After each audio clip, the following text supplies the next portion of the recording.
All systems go. Clear for liftoff.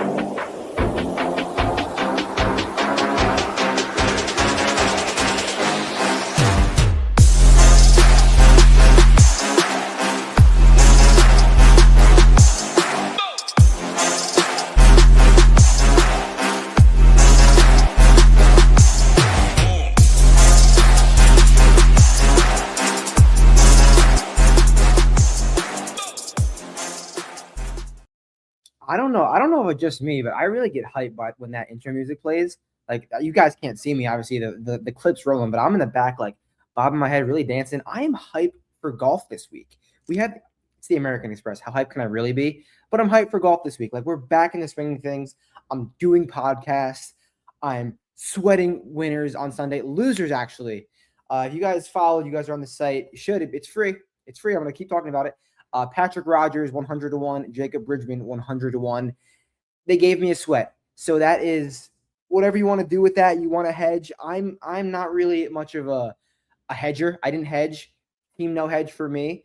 But Jacob Bridgman and Patrick Rogers gave us a Sunday sweat. And yeah, I mean, I want to hang out with your kids because like that sounds awesome. Like, let's dance. This music is just so good. Like, it just gets me hype. I'm sorry, Ship It Nation. Tambo, if you're watching, I'm sorry.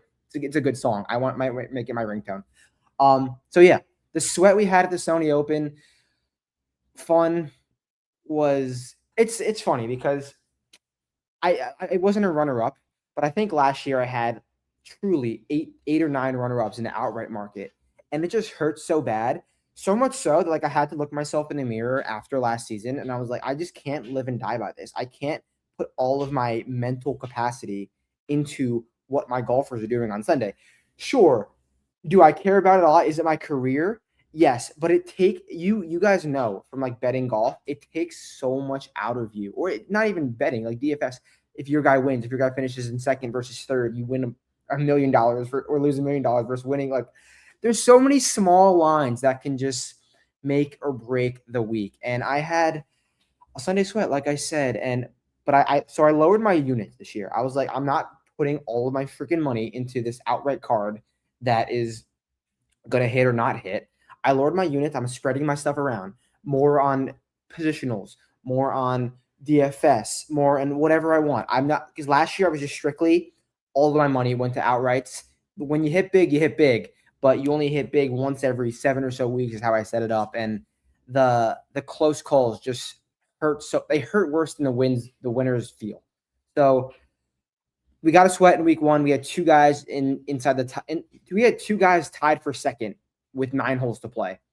I'll take that any week. The eggs didn't fall in my basket. Shout out Chris Gotterup though. Chris Gotterup I posted a clip on Twitter. I retweeted it from my friend Dom. I've been a Chris Gotterup guy forever. I'm from the Jersey Shore. Chris Gotterup was from the Jersey Shore. I've been following him since he was a high school golfer. Went on to play at Rutgers, who I've been a fan of Rutgers because it's all we have back in New Jersey. And then look where he is now. He's a top 20 player in the world now and a name for the future Ryder Cup. So it's really cool to see. And he's been a friend of the program for a while. So shout out Chris Gotterup. You just keep doing your thing. It's awesome. It's awesome to watch.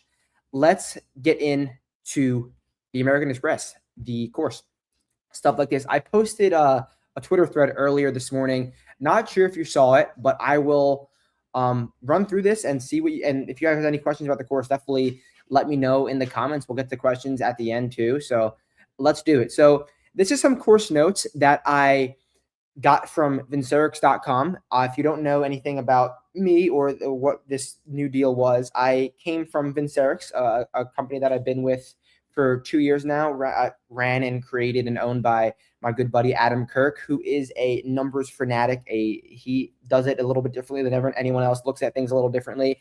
And he came up with some really, really, really good models and really good numbers. A lot of people signed up to Vincerix, not for any of our picks, but just how good the models is. So I have all of his course previews from last year.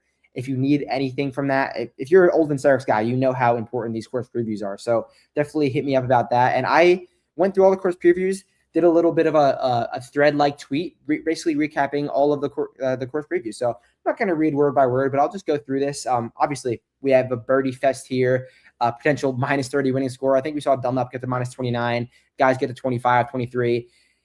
And I'll get to the weather, but we have very little wind this week. It is the calm, cool California vibes in the mountains, and it's probably a great week to get out there and just chill and watch golf. Guys are going to be having long conversations, long rounds. It's going to be a chill week, easy scoring for the entire field. Obviously, a 3-course rotation. The final round will be at the stadium course. The calm weather, like I said, perfect scoring. Hudson's Wofford, Siwoo Kim, Andrew Landry, Sepp Straka, some recent winners. And one thing, birdie runs are the name of the game.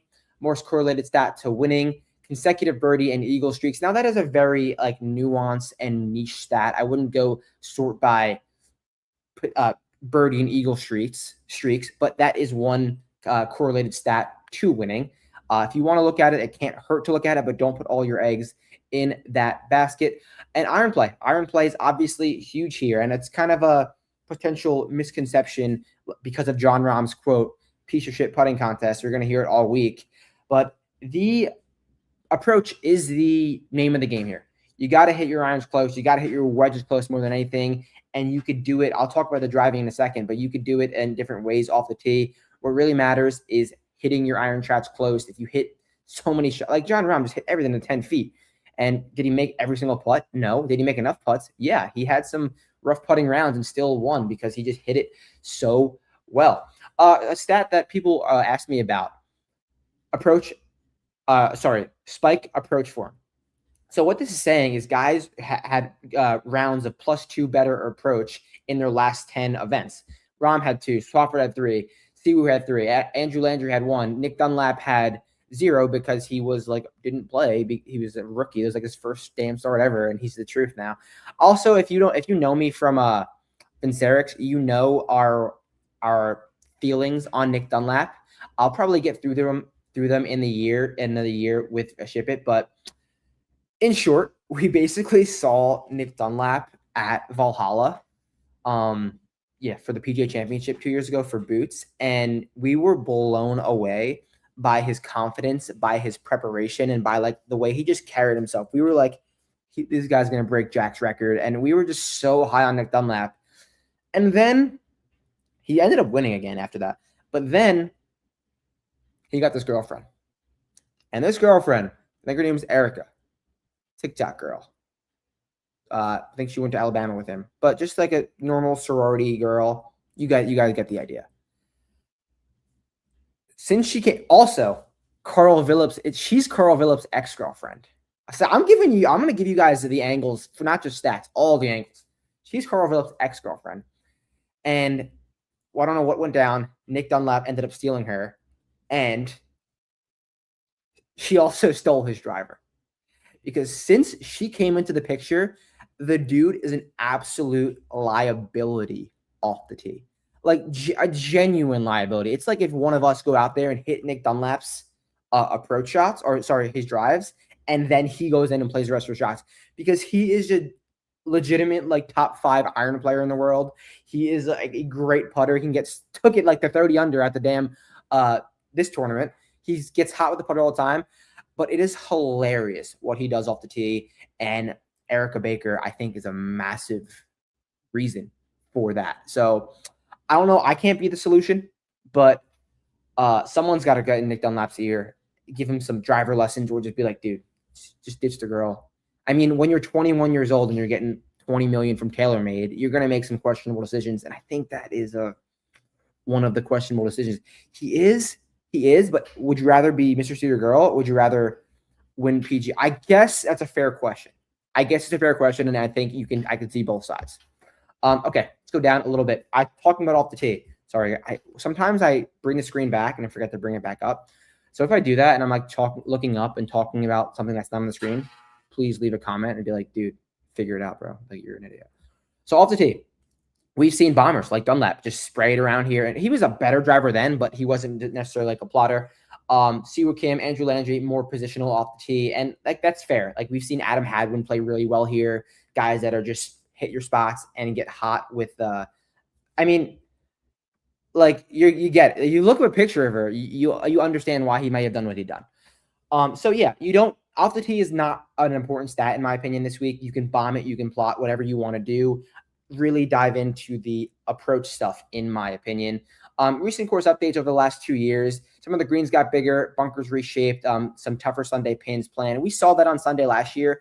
Although Sepp still won, the scoring was a little bit harder on Sunday than it was over in the first 3 rounds, and that's because the Pro-Am is done on Sunday. No Pro-Am guys are playing, so they're going to make the course easier Thursday, Friday, Saturday.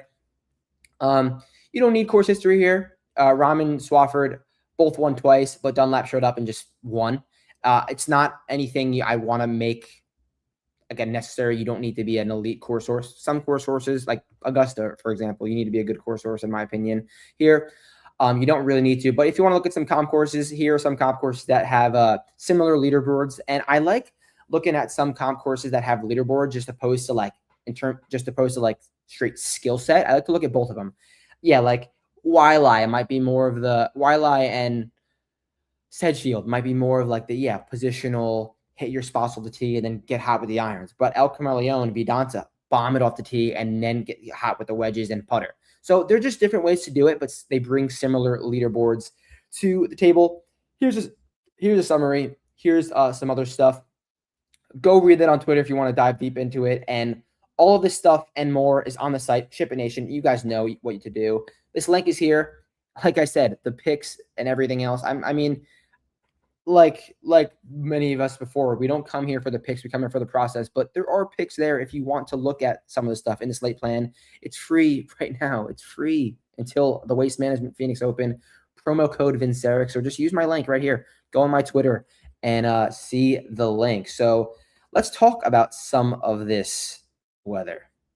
This will be a short conversation, but we're going to talk about it at least. Here we go. We are in La Quinta, California. Let's zoom in on the course a little bit. Where are we? Right here. This is a good spot. Just look at this, guys. It's basically nothing. Thursday morning, 0 miles per hour, all the way up to a whopping 5 miles an hour winds. There's some gusts in there, but it's going to be very predictable. You can see on like Sunday, maybe a little bit Saturday afternoon, there might be some higher gusts, but that's not anything we're going to talk about right now. That's what we'll wait for the showdown show to dive into that stuff. Because I'm not seeing any sort of wave split on Thursday or Friday. Even though that like the courses maybe actually, now that I'm thinking and talking out loud, this might be the most difficult day right here, Saturday. And this is not a normal week. See, this is why we do the show. This is why we talk it out. Because I was looking at the weather. I'm like, yeah, there's no wave split. But Saturday, there might be a little bit of an edge in terms of a little bit more difficult. We want to play guys on the hardest course. We want to avoid guys on the hardest course on Saturday. Because this is not like a regular Thursday, Friday cut. This is Thursday, Friday, Saturday, then cut. With that being said, I'm gonna dive deeper into the strategy, and I'm not gonna give you a select answer right now, but I'm thinking we avoid guys on the stadium course on Saturday. So once these tee times come out, in DFS, avoid guys on this who play the stadium course on Saturday. And it's definitely an interesting note because Saturday is when they're gonna want the TV, I guess, the more TV coverage than Thursday or Friday, maybe more views. So I think they might put some of the bigger names in that Saturday stadium course vibe and also have them play Saturday and Sunday, but it might be a disadvantage for them. So I'm thinking right now, maybe some long shot bombs are the ideas this week. This is a comment that I'm just going to bring up right now. We could talk, hit me up about this. I'll also get, this is a great lead into my next thing for next week. Next week, I'm going on a cruise. So the shows might be recorded and not live. But the cruise that I'm going on, Ryan, is called Shiprocked. It is a cruise with like 20 to 30 bands. And it's just like a pure, strictly metalcore cruise. That's why I'm going on it.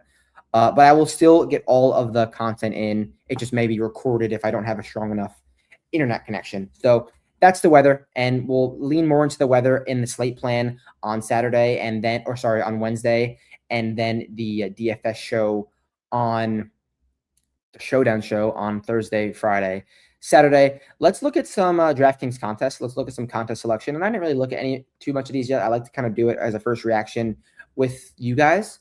I'll say right now, this is not a contest that I would want to be playing. Look at this payout structure. First place gets over half of second place. And I don't think it's a third of the pool. No, we're going to say no to that one. It's not rocket science with the contest selection. Here we have another one that's not a good contest selection here. So yeah, this is just not great. It's a little bit better of a structure in terms of percentage-wise to first place, but still, you want second place getting 1.5 times less than first place. Doesn't really make sense for me. Here we go, $10. $10. Is this a single entry? What? Hold on. Whoa. No, it's not. How many entries is this? Why does it not say? Don't know why it didn't say, but this is $10. This is a good payout. This is probably $10 team max. That's what I would say. I think this is $10 team max. Why don't I see sometimes? Why don't I? Maybe I should look at this before, but I like getting a live reaction. This is just me doing my own research too. But I think this is the contest that we're going to want to join. Yeah, 18 max. I don't know why I didn't say it right there. I got to trust my gut. I knew it was the 18 max. What the hell? Okay, so that's probably the contest that we're going to go with for the most for me this week is a $10 18 max. And there'll probably be some better DFS contests or showdown contests that we can look into when the week gets going. But let's look at the betting board now. I want to bring that up and talk about some of these guys who just look at the odds board because we have a guy by the name of Scotty Scheffler. Have you ever heard of him? It's got to update, refresh. These DraftKings lines do be refreshing. Now we got to. Okay, here we go. Scotty Scheffler, 2.5 to 1. BG, 18 to 1. BG was like shorter than Russell Henley. Rise Russell Henley, 25 to 1. And BG's 18 to 1. Russell Henley was the favorite last week. BG was the second favorite.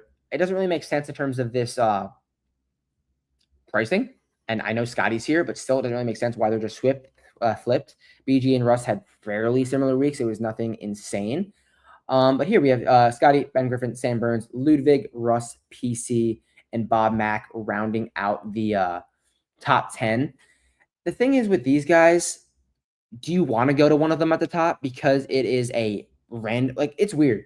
Someone from the top wins like Rahm, or it's a mega long shot, like a 600 to 1 long shot. Personally, how I usually set up my Amex cards is one guy from the top, maybe not Scotty Scheffler, a Ben Griffin, a 20 to 1 guy, a 15 to 20 to 1 guy, and then I'll go all the way down to 100 and just spray a bunch of bombs. So I'm leaning, it's only Monday, but I'm leaning on doing something like that to start my betting card. Down here, middle of the range, Michael Thorbjornsen, Davis Thompson, Min Woolley. These are all high ceiling guys that I think are also decent targets. But I just wanted to talk about the top of the odds board before we got into any more. And also, let's get into the DFS board as well. But I have to log back in because I hit the back arrow. And now I have to, I'm not going to show you my login so you guys can steal all my money. I think I have like $5 in my account right now. I withdrew. Let's look at the DFS board because this is, I think, what more you guys are here for than the bets, but we're going to do it all. Here we go. DFS board. Scotty Scheffler. It's very similar to the betting board. I'll say that much. Ben Griffin, I guess, is the outlier. He's $10,000, $10,200 versus the 10-4. Not that that's much of a difference, but if you want to dictate anything from the betting markets, which I think are usually a little sharper, I would probably lean Ben Griffin there. But it really just depends, like to Scotty or to not to Scotty. If you do Scotty Scheffler 14-2, you are left with 7-1. And in an event like this, and an event like the American Express, I think it's a very, very, very viable option because, like I just said before, a guy from the top wins or someone all the way at the bottom. So, and I did last week, I think Colin Morikawa, which was a bad pick, Russell Henley, or Ben Griffin, a combination of those two, and then went all the way down to 7-3 and had some success in some lineups. So you could do that here. Scotty Scheffler, and then go all the way down. Multiple 6K guys will make the cut. Multiple 7K guys will make the cut. So you can definitely get a lot, maybe different, like Scotty and just 7K, Scotty and 6K. It's going to be hard to nail that 6K range, but if you nail it, maybe 5 out of 6, 4 out of 6 with a Scotty and then 4 bullets, you get a win and then another top 5. I think that's a really decent lineup. Am I going to go to Scotty? That's a question. I mean, that's the question you guys are all here for, probably. I'm personally going to say no.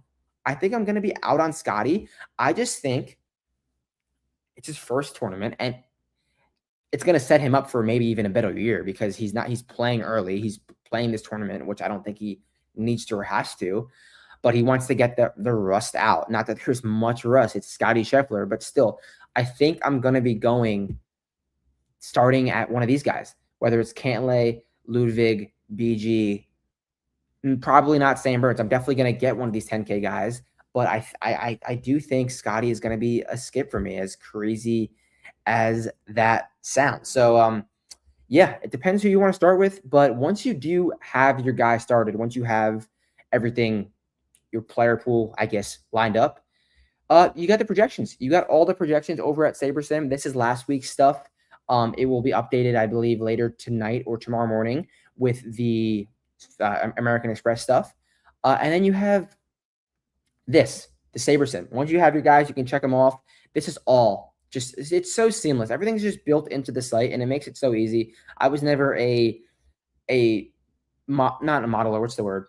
Optimizer guy until I obviously joined ShipIt, but the year before I was working with the solver, and I was like, this is amazing. Shout out DGen again. Like, I would not be here without him. I've said that a ton of times, but it's genuinely true, and I'll probably continue to say it because what an amazing mentor he was to me.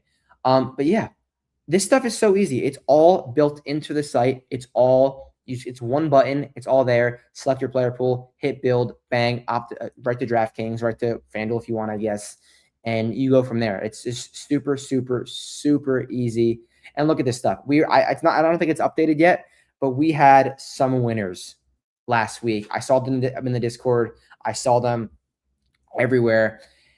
If you win $1,000 or more, you will be put up on the site and you will get prizes. Is one rule. You just have to fly the flag. You have to have one of your logos, make your DraftKings logo there. If you win anything over 1,000, you'll get on the site, and then bang, you get on the site. It's 1 month free ShipIt. That's SaberSim. So that's another. It depends how much you pay. That's money rolling over into your account. You win 10K, 1 month free plus a shirt or hoodie. You win 100K, get more prizes, backpack, $1 million. You are entered. You get a Rolex. And not many sites can say that they've had $4 million winners, 2 in golf alone. There's a reason that I have my talents to ShipIt Nation. Like, it's all there. It's all cheaper than every site. You're getting an optimizer. You're getting all of the content. You're getting so much stuff. We made it our quote that Tambo told me to replicate and say is, we make it so you can spend your money on contests, not content. And you're getting, versus our competitors, much cheaper stuff. And it's free. It's free if you want to just try it with promo code Vincerix. I'll put it on the screen as I get to my next topic, but I also want to touch on the stone too. The stone as well is something that is very, very important to all of you guys and me as well. Not everything is going to be perfect. Like, I'll hand up and say some things are wrong right now. Chris Goddard was donkey chalk, but so is Russ Henley, JJ Spawn, Chris Kirk. Like, if you're fading most of the bad chalk, you're doing well. It's not life or death in 1 week. So 4 of the first 5 guys that were listed as donkey chalk did not play well, did not pay off their dollars per price per dollar. Sorry. And it goes well just following this and just following it blindly sometimes. So you can get this all for free. This is obviously the Sony stone, but it's a mecca. It's a holy grail. There's so much great information on here, and it is all for free with promo code Vincerix. Let's talk about some golfers that are potentially chalky, potentially pivots. First guy I want to talk about, Bob Mack. He is $9,400 this week. Also, shout out Rick Rungood. Shout out Rick Gaiman. New partnership with us at ShipIt Nation. You can get Rick's site, my stuff, boots on the ground content, all of that stuff. All of that stuff, guys. I'm sorry, but you can get nowhere else you can get all this stuff for cheaper. So head to the site, promo code BINSERIX. Bob Mack, I want to talk about $9,400. I do think he's going to be chalky. I think he's going to be a chalky 9K guy. And he talked about last week how he snapped his putter, I believe, on hole 17. And if he didn't do that, he needed a few more putts. He got really hot on Sunday. But I don't think I want to buy it. Although Bob Mack played really well last week and is playing good golf, I generally don't like Bob Mack in easy conditions. I like him in difficult conditions more times than not. So with him being a potential chalky guy, he's kind of like, it's Monday afternoon. It's Monday, 2 p.m. All the chalk, anyone who's telling you chalk or projections are there right now, they're lying. It's all fake. It's not true. You cannot have real projections on Monday at 2 p.m. So if someone's trying to sell you that, go somewhere else, because we're not going to get all of our stuff over until it's ready. But this is just me from my brain. I do think Bob Mack will be a chalkier guy in this 9K range. And I think a nice pivot down here is Harris English, because Harris English, it can do it in multiple ways. He's long off the tee when he gets it going, and he can get really hot with the putter. And the iron play is hit or miss. But I think he is a guy he's at $9,100. No one's going to go to Harris. He won in California last year. He's missed one cut here since missed one cut since 2012. I do think he's a great pivot from that 9K or $9,400 Bob Mack. So other guys that I think are decent pivots down the board, Max Homa. Look at Max Homa is figuring it out. And he was a guy like Nick Dunlap who lost the driver, but great start with the driver at the Black Desert. Nice little run from the JDC to the Pro Tour where he found the driver. He's figuring it out. He's turning it around. He's a California guy, just like Harris English. He won in California. We know Max can win in California.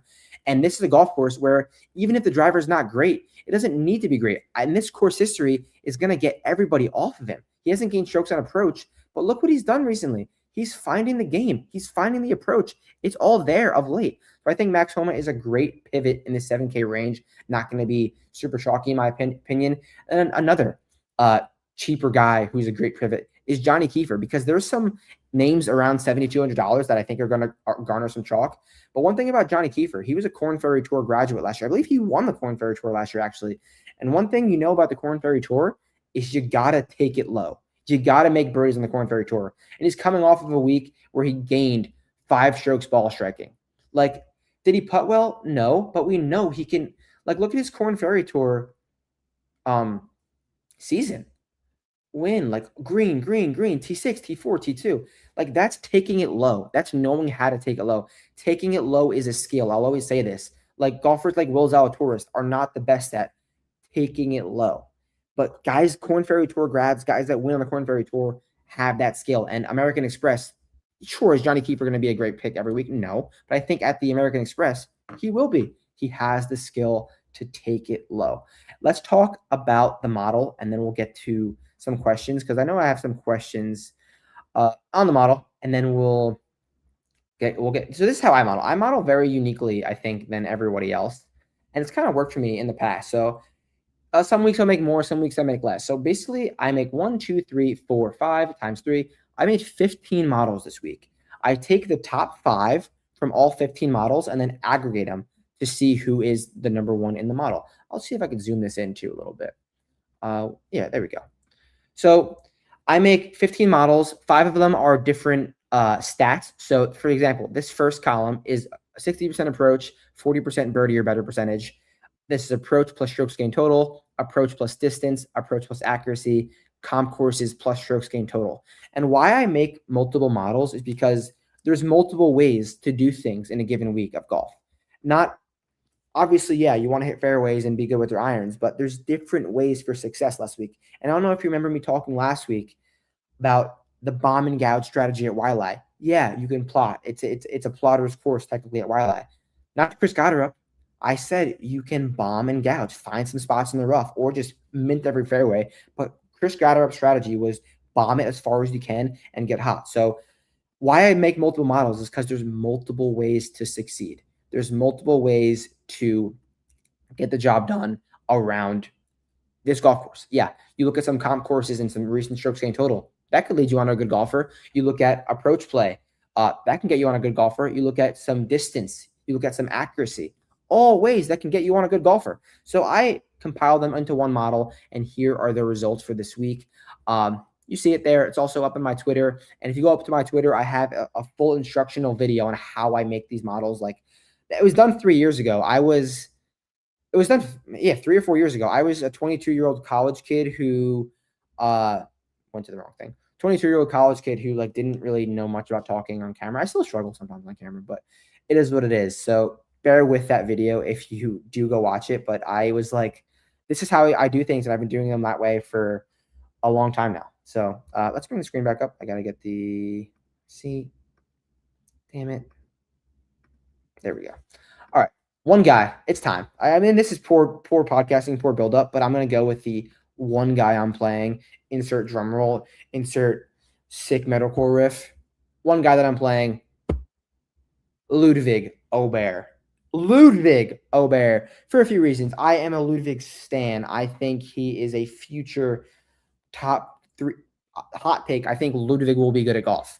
But I think this year it could be a banner year. These next 2 years, I'm not going to give up on him. Betting him blindly, playing him blindly. This is a golf course where, I mean, we saw him win at the RSM. We saw him win at Crans, Montana in the Alps. Golf courses where you have to have insanely precise and hot irons and wedges. We know what he could do with the driver. Even if he has a bad week with the driver, he's going to give himself looks. The ball striking is fine. Coming off of a T3 on the DP World Tour, can he make some putts? He's low-key a liability with the putter, and I've been kind of feeling that the last year and a half. He's a bad putter, but you don't have to be the best putter to win at the American Express. Ludvig can put everything to tap in, put everything to 10 feet, and just make those. So Ludvig is one guy that I am playing this week. Let's get to some questions if there is any. Bang. I think I saw one question. This is what I want to just keep talking about. Nick Dunlap. I think I saw where is it? EVR. EVR. I mean, my take with EVR is play him when he's cheap. Don't play him when he's priced high, because EVR, he's a very weird golfer. He'll have one good week and then bang, he's 8,700. Like, I don't know why. If EVR has a good week, he's 8,700. And even it doesn't matter how strong the field is, how difficult the event is. Like, for example, his first win in Mexico, he was coming in normal form, good approach form, and he was like 100-1. And then the year after, he had a decent fall, and he was like 25-30-1. EVR is not a 25-30-1 golfer. So you play EVR when his number is right. It doesn't really matter. I don't really care about his ownership. When his number is right, I am in on EVR. Yeah, I agree with that. Berger is like, he had one good week. Look at my hair right now. That's wow. He had one good week. I don't think it's a bad thing that he had a good week. I think he's a fine play, but let me bring Berger up on the screen and see what his deal is. Share screen. Let's see. Can we get it to load? There we go. Daniel Berger. Yeah, I mean, like, that's a great week. A T6, 2 straight events leading, gaining strokes putting, a nice ball striking week. Look at his course history. Yeah, he's got fine course history. It makes sense for Daniel Berger. I think this upcoming stretch is going to be nice for him too. But he's $7,800. I think there might be better picks because I could see him being chalky. And also avoid guys. Avoid the Ryan Gerards of the world. Bob Mack even. Like, guys that have a really good Sunday, they're automatically going to be chalky. Just because you have one good round. Does it, like, Nick Taylor had one good round on Thursday and finished in a similar spot to some of these guys. Like, just because that Sunday round looked good better on TV, I would avoid it. I don't think Berger's the worst play in the world. I'll probably have a more definitive answer for this on the slate plan, but I do think some chalk is coming from Daniel Berger. Yeah, Bob Mack, he's figuring it out. Like, he's becoming that more complete golfer. This was kind of like an older take, but I at the core, I generally just like Bob Mack in difficult conditions. Yeah, I agree with this stuff too. Yeah, no, this is facts. That was probably my worst show ever that the NFL playoffs were on, and I was like infatuated with it. It was just a crazy finish because I got permission. I was like, my friend sitting over there, yell if anything crazy happens. One said Bill's catch, one said Bill's interception. At that point, say nothing. You just if you watch the game, you know what I'm talking about. That was a fluke play, but love this right here. Love this right here. Nico Echavarria. Let's bring him up real quick. Let's bring Nico Echavarria.